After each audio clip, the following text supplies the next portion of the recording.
Let's start with Jordan Love. Over under 231.5 passing yards for the Packers quarterback. You know what? I'm going to go under. With Aaron Jones returning to this game, I expect them to use him and A.J. Dillon in the run game. And you saw the sort of pressure that the Detroit Lions were able to get last week in that game against the Atlanta Falcons. I expect them to get it out of his hands quick, so I'll go under. Those Iowa tight ends, Sam Laporta has looked pretty good 3 games into his rookie season. Over under 43.5 receiving yards for the Lions tight end. You know what? I'm going over. Think about this. Brad Holmes trades away T.J. Hockenson, gets 2 picks for him, and now you have Sam Laporta, who's playing like a Pro Bowler. This is a guy who went deep last week for a touchdown on the Atlanta Falcons and just keeps getting looks from Jared Goff. I believe he goes over. Okay, I can't wait for this one. Let's finish on the defensive side. Over under half a sack for Aiden Hutchinson tonight. Hey, I'm going over. I know y'all saw Aiden Hutchinson finish the game with the stanky leg last week after the sack, fumble recovery. I'm expecting him to do the same. This isn't a team that rushed the passer well the first 2 weeks, but they absolutely lost their mind in the pass rush, and Aiden Hutchinson was a huge part of that. I expect him to go over. I mean, it's a half sack. He could fall into one, Kev. Bunch of names on the injury report heading into tonight's key game at Lambeau. Let's start with the Packers news here on the offensive line, Schefter. Well, Kevin, earlier this hour, the Green Bay Packers placed their standout left tackle, David Bakhtiari, on injured reserve, meaning he's out for a minimum of 4 games, and it's fair to wonder how much longer he might miss. He's battled all sorts of knee issues the last few years. This is the latest round of them. You hope he gets well soon, but he's now out a minimum of 4 games. Meanwhile, Christian Watson expected to make his season debut tonight for the Green Bay Packers. We'll see how much they decide to use him, but he is a playmaker when he has the ball in his hands, and he will be another weapon for Jordan Love. The right time for him to make a debut against the Detroit Lions. The Packers are looking for some big plays out of him, as well as their running back Aaron Jones, who missed the last 2 games due to a hamstring injury, but is expected to be in action tonight. We saw how effective he was on opening day, how much he helped the offense, and the Packers are hoping that Jones and Watson can provide a similar boost tonight in a pivotal NFC North game against the Chicago Bears.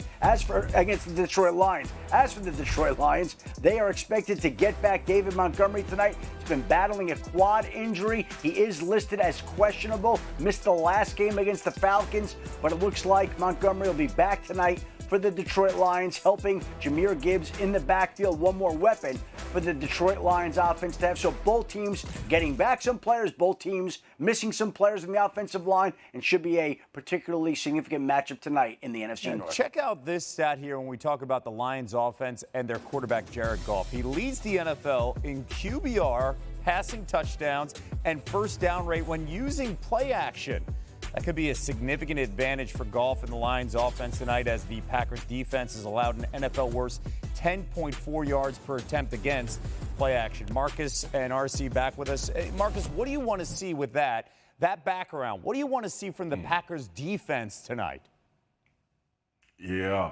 Look, play action is a result of you having to commit more guys to get the run stop. So that's why you put the onus on this front 7. And it got a lot harder with Devondre Campbell missing as well. But when you think about Rashawn Gary and Kenny Clark and Slayton in the center of this defense, those are the guys that are going to have to take care of this run game. So Jared Goff is not comfortable, and that play action is not pulling your safeties up to the line of scrimmage because you think you need to add guys to the box. This has been highly effective for the Detroit Lions since last year. This is why we came into the season talking about this team really being a problem, because they are so effective when it comes to play action. The teams that do well against them, the teams that have a chance, are the ones that don't have to commit 7 and 8 guys to the box every time an offensive play is ran. So we'll see if the Green Bay Packers can handle this run with potentially 6 or 7 guys and devote some guys to coverage. Well, I think the other piece of it, when you listen to Marcus speak on what the play action pass can do and how it needs to start, is also the Jimmies and the Joes to those X's and O's. And that becomes Sam Laporta, the rookie out of Iowa, Amon-Ra St. Brown, also in that slot. They don't try to force the ball to the outside. When they are doing this, they give Jared Goff easy opportunities from the run game, starting with David Montgomery and Jahmyr Gibbs, and then getting into the pass. And those are his two guys. It's going to be Sam Laporta, Amon-Ra St. Brown, and he's found ways to allow those guys to extend the field. And if you can do that for Jared Goff and allow him to see the field, set his feet, have that sort of space to throw, we've now learned that he's no longer Jeff Fisher's Jared Goff. He's not Sean McVay's Jared Goff. He's a guy that can be a franchise quarterback for a team that becomes a perennial playoff contender. And it starts with offensive coordinator Ben Johnson putting him in the best position to succeed, which is play action pass. Marcus, how do you defend that, by the way? You keep on shaking your head. How do you defend all the stuff that RC just set up here with all the options that Goff has?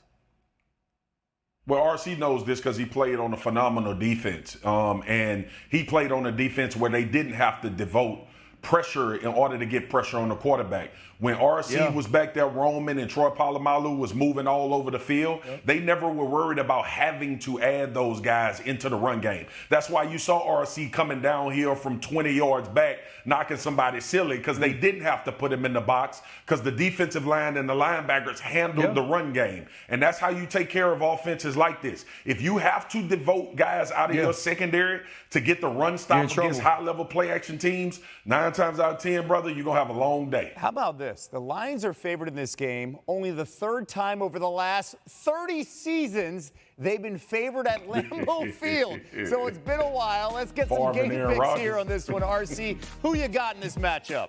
Oh, look at this pick. Hey, I got the Lions. Let's go back to last year. The Lions the Lions beat this team, and the last play, or one of the last plays, was a hook and lateral. We've shown that we know Dan Campbell will do whatever it takes to win, and he will be that same type of coach tonight. By the way, I'm sorry, Detroit. We're all on you, so good luck. Good luck going up against the Packers. They lost then.